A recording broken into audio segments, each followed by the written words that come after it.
আমরা শাসক হব না, আমরা সেবক হব।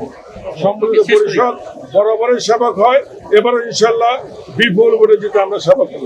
ভোটের পরিস্থিতি অত্যন্ত স্বাভাবিক, সুন্দর এবং নিরাপদ।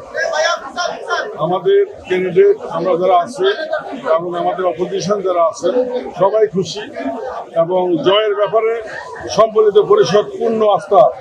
ইনশাল্লাহ আমরা আমাদের চিরাচরিত নিয়ম অনুযায়ী আমরা আমাদের ধারাবাহিকতা ইনশাল্লাহ এই 2025-26 বিজিএমের নির্বাচনে আমরা জয়ী হব ইনশাল্লাহ।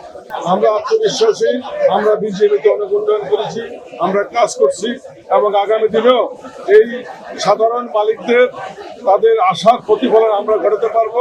এই জন্য আমরা আমরা আশাবাদী। মিডিয়াটা তো আমাদের হাতে না, মিডিয়া হলো ভাই ওই যে নির্বাচন কমিশনে যারা আছেন ওনাদের হাতে। ভোট সুষ্ঠু হচ্ছে, নিরাপদ হচ্ছে। এ পর্যন্ত 4 ঘন্টায় 500-র উপরে ভোট ইনশাল্লাহ ঢাকা এবং চিটাগাং মিলে কাজ হয়েছে এবং ভোটে কোনো ধরনের বিশৃঙ্খলা নাই এবং খুব সুন্দর ভোট হচ্ছে এবার। ডেফিনেটলি আমরা নির্বাচনের পরে আমরা সব দলে আমরা এক দল। আমাদের বিজিএমইএ আমরা সবাই সম্মিলিতভাবে আগামী দিনে যে ক্রাইসিস বিশ্ব বাজারে এবং অভ্যন্তরীণ বাজারে আমরা সবাই সম্মিলিতভাবে মোকাবেলা করে সমাধান করবো। সবসময় তো প্রতিযোগিতামূলক নির্বাচন হয়েছে। আমরা তো ভোটারদের কাজ করবো বিধায় তো আমরা বিজেপি নির্বাচন করছে এবং আমরা ভোটারদের প্রতিনিধিত্ব করব। আমরা শাসক হব না, আমরা সেবক হব।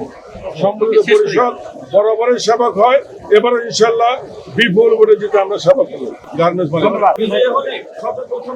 সর্বপ্রথম আমরা বিজয়ী হলে আমাদের ইশতেহারে বলা আছে আমরা ক্ষুদ্র মাঝারি এসএমই নন বড় যারা আছে তাদেরকে আমরা প্রাধান্য দিব সবার আগে।